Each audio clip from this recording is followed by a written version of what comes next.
The night was quiet, yet heavy with a silence that felt different, as if the world itself was holding its breath. Jesus sat with his disciples in a dimly lit room, the soft glow of oil lamps flickering against the walls. He looked at them with eyes full of love, knowing that this would be their final meal together. Taking the bread in his hands, he broke it gently and said, "This is my body given for you."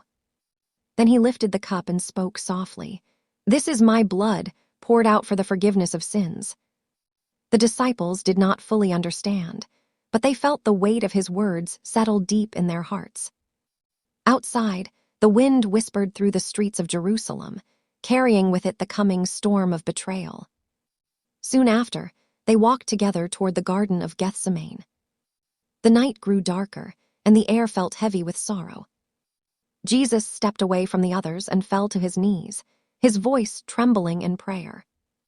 "Father, if it is possible, let this cup pass from me, yet not my will but yours be done." Drops of sweat like blood formed on his forehead as the burden of the world pressed upon him. He rose slowly, knowing the moment had come. Suddenly, the sound of footsteps broke the silence. Torches lit the darkness as soldiers approached, led by Judas, one of his own disciples. Judas stepped forward and kissed Jesus, a sign of betrayal wrapped in false affection.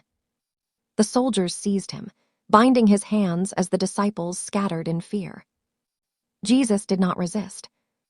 His eyes were calm, filled not with anger but with a quiet, unshakable love. He was taken before the high priests, where false witnesses spoke lies against him.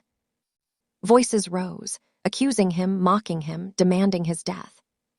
Yet he remained silent, like a lamb led to the slaughter. At dawn, he was brought before the governor, Pilate. Pilate looked at him and saw no guilt, yet the crowd outside shouted louder and louder. "Crucify him," they cried, their voices echoing through the streets. Pilate hesitated, but fear of the crowd overcame his judgment.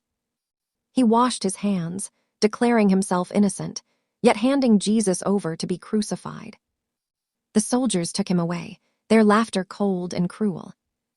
They placed a crown of thorns upon his head, pressing it down until blood began to flow. They draped a purple robe over his shoulders and mocked him, saying, "Hail, King of the Jews!" They struck him, spat on him, and ridiculed him without mercy. Still, he endured it all in silence. Then came the cross.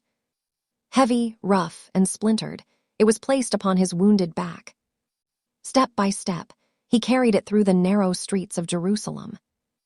Each step was filled with pain, yet he continued forward. The crowd watched, some weeping, others shouting in hatred. He stumbled under the weight, falling to the ground. A man named Simon was forced to help carry the cross, as Jesus struggled to rise again. At last, they reached Golgotha, the place of the skull. The sky above seemed to darken, as if creation itself mourned. They laid him down upon the wood. Nails were driven through his hands and feet, each strike echoing with unbearable pain. Yet even in that moment, he prayed, "Father, forgive them, for they do not know what they are doing." The cross was lifted, and he hung between heaven and earth. Beside him were two criminals, one who mocked him, and another who turned in faith. "Remember me," the man pleaded. Jesus replied with compassion, "Today you will be with me in paradise." Hours passed as the sun dimmed, and darkness covered the land. His body weakened, his breath grew shallow, yet his love remained unbroken. Below, his mother stood, tears streaming down her face. Jesus looked at her and said gently, "Woman, behold your son." Even in his suffering, he cared for those he loved. The weight of humanity's sin rested upon him. The pain was not only physical, but deeply spiritual. For the first time, he felt the separation. my God, why have you forsaken me?" he cried. The words pierced the silence like a cry from the depths of the soul. Yet even then, he did not turn away from his purpose. He knew this was the price of love. A soldier offered him sour wine on a sponge. He tasted it briefly, then lifted his eyes toward heaven. "It is finished," he declared. In that moment, the earth trembled. The temple veil was torn in two, from top to bottom. The barrier between God and humanity was broken. With one final breath, he said, "Father, into your hands I commit my spirit." And then he gave up his life. Silence fell. The sky remained dark, and the world seemed to pause. A Roman centurion, standing nearby, looked at him and said, "Truly, this was the Son of God." His body was taken down from the cross, wrapped gently, and placed in a tomb. A heavy stone was rolled across the entrance. Guards were stationed, sealing it shut. It seemed like the end.